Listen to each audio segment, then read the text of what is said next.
Om Swastiastu. Assalamualaikum warahmatullahi wabarakatuh. Salam sejahtera untuk kita semua. Salam harmoni. Terima kasih atas waktu yang telah diberikan. Saya Niko Mangswini, NIM 1717051117 dari Program Studi Akuntansi S1 Fakultas Ekonomi Universitas Pendidikan Ganesha. Yang terhormat, Bapak Profesor Dr. Ananta Wikramatungga-Atmaja, SE, AK, MSI, selaku dosen pembimbing pertama. Yang terhormat, Bapak Imade Pradana Adiputra, SE, SH, MSI, selaku dosen pembimbing kedua. Dan yang saya hormati, Bapak Dr. Edi Sujana, SE, AK, MSI, selaku dosen penelaah. Adapun judul skripsi saya yaitu mengungkap implementasi konsep Gelah Drouin, pengelolaan keuangan Desa Adat Jumpai. Adapun latar belakang penelitian ini yaitu Peraturan Daerah Provinsi Bali Nomor 4 Tahun 2019 Bab 5 Pasal 21 menjelaskan bahwa desa adat memiliki tugas mewujudkan kasukertaan desa yang meliputi ketentraman, kesejahteraan, kebahagiaan, dan kedamaian skala dan niskala pada desa tersebut. Beranjak dari Peraturan Daerah Provinsi Bali Nomor 4 Tahun 2019 tersebut, maka desa adat di Bali tidak terlepas dengan adanya desa Kalepatra yang ditempati yang dimiliki oleh masing-masing desa adat itu sendiri. Beranjak dari keberadaan desa Kalepatra di Bali, tentunya tidak terlepas dengan adanya adat serta tradisi yang dimiliki oleh masing-masing desa adat yang ada di Bali. Salah satu desa yang memiliki keunikan dari segi pengelolaan keuangan yaitu Desa Adat Jumpai yang terletak di Kecamatan Tlungkung, Kabupaten Tlungkung, Provinsi Bali, di mana Desa Adat Jumpai ini memiliki keunikan dari segi pengelolaan keuangan yang didasari dengan konsep Gelah Drouin. Konsep Gelah Drouin ini dikelola oleh prajuru dan kalian adat, yang dimana pendidikan dari kalian serta prajuru Desa Adat Jumpai rata-rata masih SD, SMP, dan SMA dan tidak ada yang memiliki latar belakang pendidikan di bidang akuntansi. Permasalahan yang lain yang terjadi yaitu laporan pertanggungjawaban Gelah Drouin dibuat dengan sangat sederhana.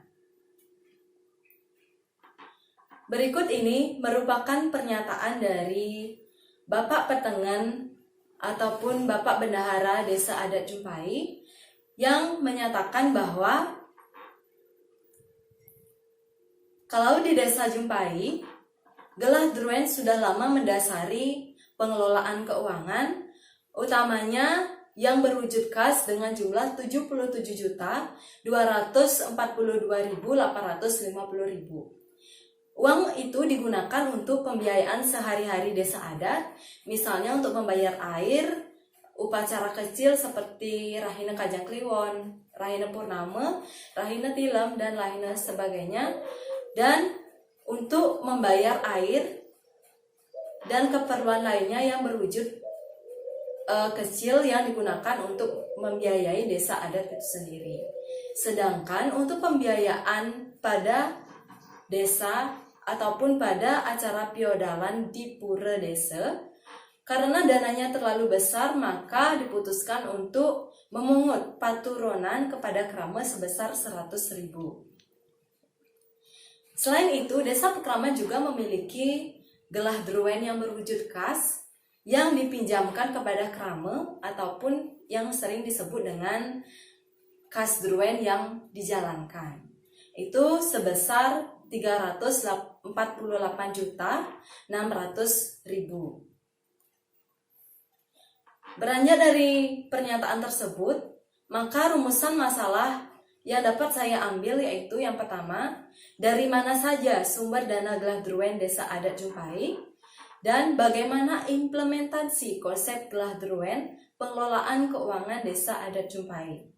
Adapun tujuan dari penelitian ini yaitu untuk mengetahui sumber dana Gelah Drouin desa adat Jumpai dan untuk mengetahui implementasi konsep Gelah Drouin pengelolaan keuangan desa adat Jumpai.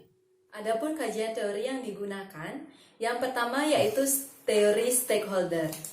Menurut Gray et al. Tahun 1997, teori stakeholder merupakan teori yang berkaitan dengan bagaimana cara perusahaan mengelola stakeholdernya. Ghazali dan Cariri tahun 2007 mengelompokkan stakeholder menjadi dua bagian, yaitu stakeholder primer dan stakeholder sekunder. Stakeholder primer merupakan stakeholder yang berada pada lingkungan internal perusahaan, contohnya karyawan ataupun manajer perusahaan. Sedangkan stakeholder sekunder merupakan stakeholder yang berada pada lingkungan eksternal perusahaan, contohnya masyarakat dan pemerintah. Yang kedua yaitu pengelolaan keuangan.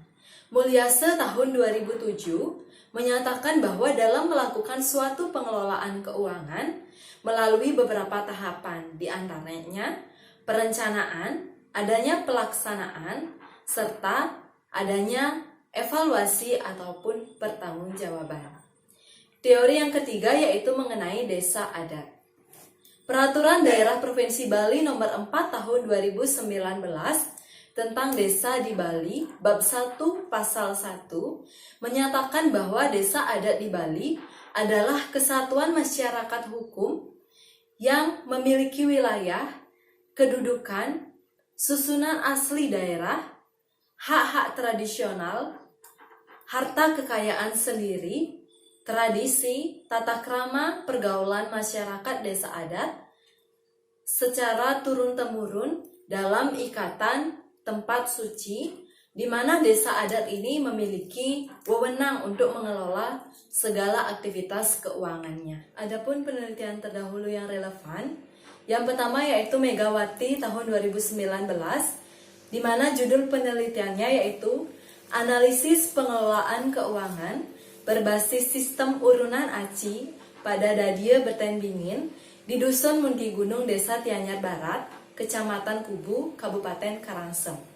Di mana hasil penelitiannya yaitu pertanggungjawaban pengelolaan keuangan yang dilakukan oleh prajuru Dadie dilakukan dengan cara mengumumkan secara lisan ataupun secara langsung serta memupuk rasa kepercayaan yang didasarkan atas adanya hukum karma pala.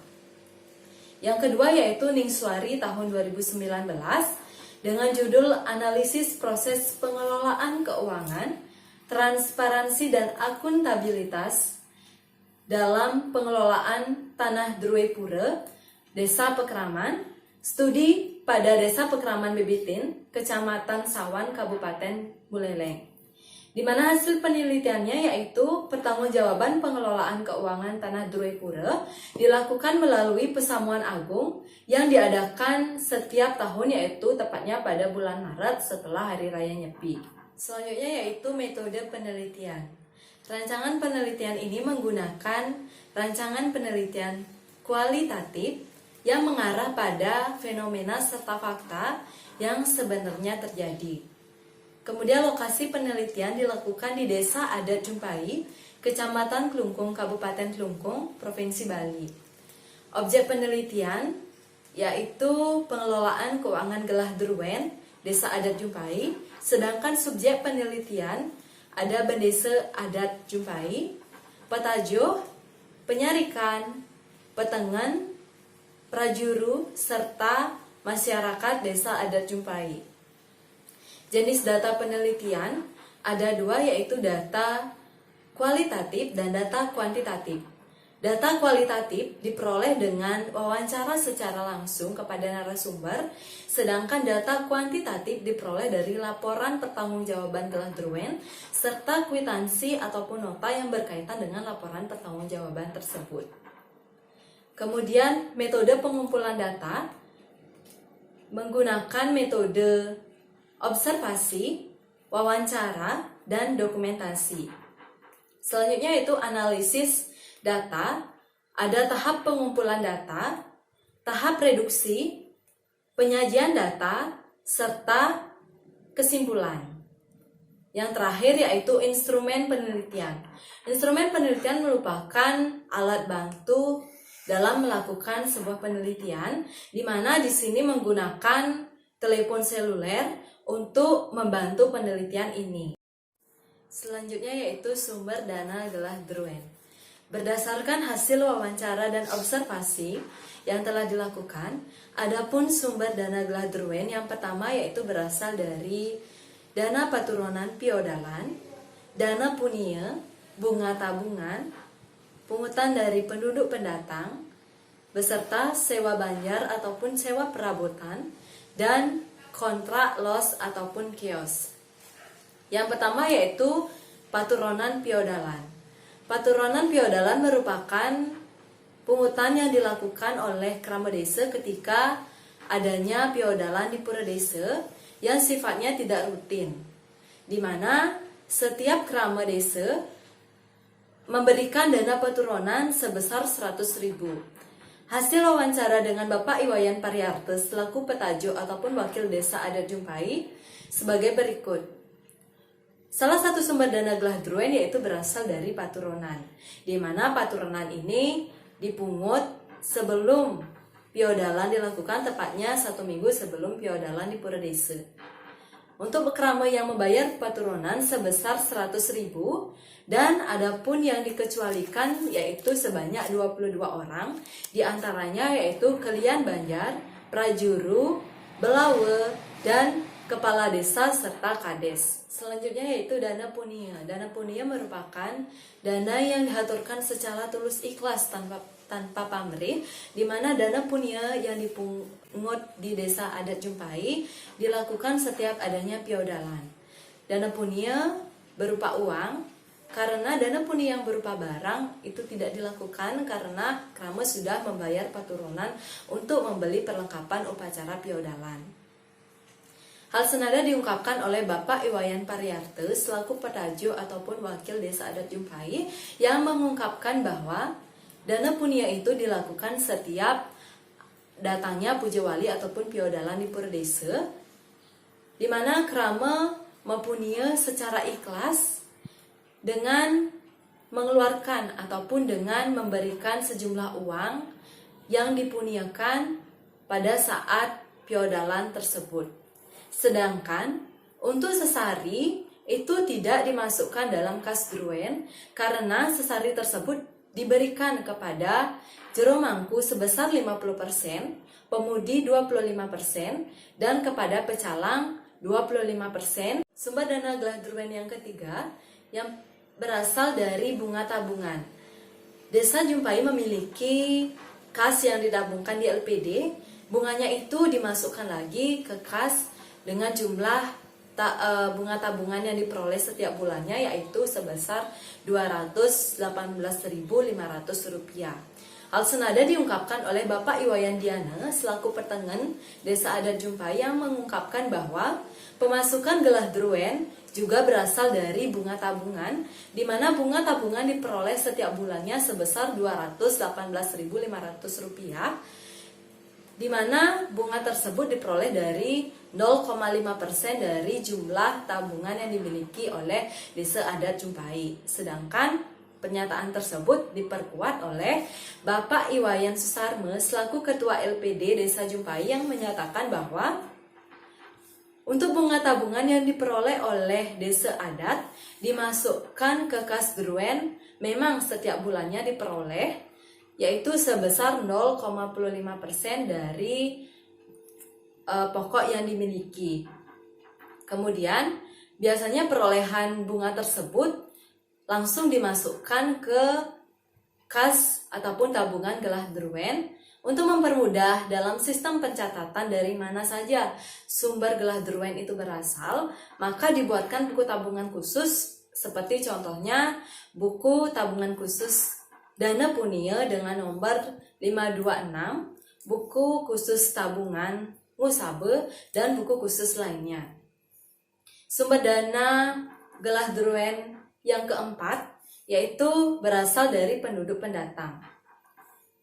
Hal tersebut diungkapkan oleh Bapak Iwayan Pariarte selaku Petajo ataupun Wakil Desa Adat Jumpai mengungkapkan bahwa sumber dana Glahdruwen berasal dari penduduk pendatang, di mana beliau menegaskan bahwa pungutan ini merupakan bukan pungutan liar, namun sudah tertuang dalam awik-awik Desa Jumpai, di mana penduduk pendatang yang berasal dari daerah Bali dikenakan pungutan sebesar 15.000 setiap bulannya, sedangkan penduduk pendatang yang berasal dari luar Bali dikenakan pungutan sebesar Rp25.000. Perolehan tersebut sepenuhnya dimasukkan ke dalam Kasdruwen Desa Adat. Berikut ini merupakan prarem yang mengatur tentang penduduk pendatang, tepatnya pada poin 20, yaitu penduduk pendatang dari luar Bali dikenakan pungutan sebesar Rp25.000 dan penduduk pendatang yang asli Bali dikenakan pungutan sebesar Rp15.000. Sumber dana Glahdruwen yang kelima yaitu pendapatan sewa banjar ataupun perabotan dan kontrakan los ataupun kios. Pernyataan tersebut diungkapkan oleh Bapak Iwayan Pariarte selaku Petajo ataupun Wakil Desa Adat Jumpai sebagai berikut. Sumber dana Glahdruwen juga berasal dari pemasukan sewa banjar ataupun perabotan, di mana pemasukan ini sifatnya tidak rutin karena tidak setiap hari masyarakat memiliki upacara yang besar seperti pernikahan dan lain sebagainya, di mana pendapatan sewa banjar dan perabotan sebesar Rp200.000 untuk setiap penyewaan, dan jika menyewa perabotan saja itu dikenakan biaya sewa sebesar Rp100.000. Kemudian tanah yang tidak produktif yang tidak dapat ditanami padi dan yang sejenisnya, agar tanah tersebut produktif maka dibangun laus ataupun kios yang kemudian disewakan ataupun dikontrakkan. Hal ini diungkapkan oleh Bapak Iwayan Diana selaku Petangan ataupun Bendahara Desa Adat Jumpai yang mengungkapkan bahwa sumber dana Glahdruwen juga berasal dari pemasukan sewa banjar ataupun alat masak dan perabotan yang sifatnya ataupun pendapatannya tidak menentu karena tidak setiap hari ada upacara besar. Yang selanjutnya yaitu implementasi konsep Glahdruwen pengelolaan keuangan Desa Adat Jumpai. Pengelolaan keuangan Glahdruwen sama dengan pengelolaan pada umumnya, yaitu adanya perencanaan, pelaksanaan, evaluasi, dan pertanggungjawaban. Di mana pada tahap perencanaan, prajuru membuat rancangan kasar mengenai pengeluaran serta pemasukan yang ada pada Desa Adat Jumpai. Yang kedua yaitu pelaksanaan, bendahara memberikan uang kepada kalian banjar sesuai dengan kebutuhan yang dibutuhkan oleh kalian banjar tersebut. Yang ketiga yaitu evaluasi, di mana adanya pertanggungjawaban keuangan dari kalian banjar dan bendahara berupa laporan keuangan. Yang pertama yaitu tahap perencanaan. Hasil wawancara dengan Bapak Iwayan Suryawan selaku Bendesa Adat Jumpai menjelaskan bahwa sebelum mengadakan paruman kepada kerama desa, prajuru mengadakan rapat intern di mana membahas mengenai Kasdruwen, bagaimana kebijakannya, bagaimana pengendaliannya, serta dari mana saja sumber dan pengeluaran Kasdruwen tersebut. Karena feodalan memerlukan dana yang cukup banyak, hampir mencapai 35 juta, jika menggunakan sepenuhnya Kasdruwen, maka Kasdruwen itu akan semakin sedikit. Maka dari itu dipungutlah uronan kepada kerama sebesar 100.000 per kepala keluarga. Untuk keperluan sehari-hari banjar ataupun desa adat, itu menggunakan Kasdruwen yang sudah ada, yang dikelola oleh kalian banjar. Yang tahap kedua yaitu pelaksanaan. Pelaksanaan dilakukan dengan bendahara memberikan sejumlah uang kepada kalian banjar. Hal ini senada dengan yang diungkapkan oleh Bapak Iwayan Diana selaku bendahara Desa Pekraman Jumpai yang menyatakan bahwa Untuk pelaksanaannya, bendahara ataupun beliau memberikan sejumlah kasdrue kepada kalian Banjar yang digunakan untuk keperluan sehari-hari, baik untuk membayar air, membayar listrik, untuk keperluan rahina kecil seperti purnama, kajang kliwon, dan lain sebagainya, di mana sepenuhnya uang tersebut dikelola oleh kalian Banjar. Tahapan yang terakhir yaitu evaluasi. Evaluasi dengan mengumumkan pertanggungjawaban dari laporan keuangan yang telah dibuat baik oleh bendahara ataupun oleh kalian adat.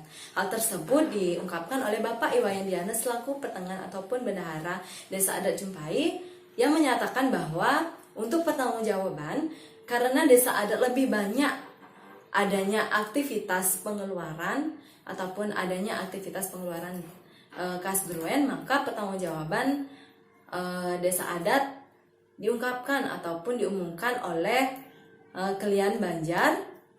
Tetapi sebelum laporan tersebut diumumkan, maka kalian Banjar melakukan paruman intern ataupun rapat intern dengan kalian yang lainnya agar tidak terjadinya miskomunikasi ketika terjadi pertanyaan oleh kerama. Untuk pertanggungjawaban dilakukan ketika parum yang dilakukan setiap 3 bulan dan 6 bulan, tepatnya pada Buda Umanis Perang Bakat. Berikut merupakan laporan pertanggungjawaban piodalan dan pengeluaran sehari-hari yang dibuat oleh kalian Desa Jumpai. Selanjutnya yaitu pertanggungjawaban yang dilakukan oleh petengan ataupun bendahara, yaitu mengenai pemasukan dan pengeluaran yang terjadi di desa adat itu sendiri. Hal senada diungkapkan oleh Bapak Iwayandiana selaku bendahara ataupun petengan Desa Adat Jumpai yang menyatakan bahwa ketika parum beliau mengumumkan pertanggungjawaban kasdruen yang dipinjamkan kepada kerama desa, di mana pencatatannya sudah dilakukan sesuai dengan pencatatan sebelum-sebelumnya. Jadi beliau mengacu pada pencatatan yang sudah ada. Berikut ini merupakan contoh pertanggungjawaban yang dibuat oleh bendahara Desa Adat Jumpai, di mana beliau mencatat kasdruen yang dipinjamkan dengan sangat sederhana. Peran konsep kasdruen dalam pengelolaan keuangan Desa Adat Jumpai mampu mewujudkan transparansi, saling percaya, dan integritas antara prajuru, kalian, dan masyarakat Desa Adat Jumpai. Selanjutnya yaitu simpulan. Berdasarkan hasil penelitian yang telah dibahas sebelumnya, dapat disimpulkan bahwa sumber dana kasdruen di Desa Adat Jumpai berasal dari paturonan piodalan, dana punia, penduduk pendatang, bunga tabungan, dan pendapatan sewa banjar atau perabotan, beserta pendapatan los ataupun kios. Pengelolaan keuangan kasdruen melalui 3 tahapan, yaitu adanya perencanaan, adanya pelaksanaan, dan evaluasi atau pertanggungjawaban, di mana peran konsep kasdruen dalam pengelolaan keuangan Desa Adat Jumpai mampu mewujudkan transparansi, saling percaya, dan integritas antara prajuru, kalian, dan masyarakat Desa Adat Jumpai. Selanjutnya itu saran. Bagi kalian Desa Adat Jumpai diharapkan pemerataan tugas untuk pencatatan keuangan yang terjadi, mengingat hanya satu dari kalian Banjar yang mencatat semua pengeluaran yang terjadi di desa adat tersebut. Bagi prajuru Jumpai diharapkan untuk tetap melestarikan kearifan lokal yang begitu melekat pada pengelolaan keuangan dan merubah perbaharuan format ataupun perbaharuan format pencatatan pengeluaran agar tidak terjadinya berkas ataupun catatan yang hilang. Dan untuk masyarakat Desa Pekraman Jumpai diharapkan agar terus mampu menjaga prinsip-prinsip kepercayaan terhadap dana kasdruen yang telah dimiliki. Kemudian saran yang kedua bagi peneliti selanjutnya diharapkan dapat memperluas penelitian yang mencakup desa dinas dan desa adat dengan membandingkan pengelolaan keuangan yang didasari konsep kasdruen dengan konsep akuntansi pada umumnya, sehingga diharapkan dapat memberikan hasil dan daya generalisasi yang lebih besar terhadap penelitian di bidang akuntansi. Baik, sekian presentasi skripsi dari saya. Jika terdapat perkataan ataupun penyampaian yang kurang berkenan, saya mohon maaf yang sebesar-besarnya. Saya tutup dengan Parama Santi. Om Santi Santi Santi Om. Terima kasih.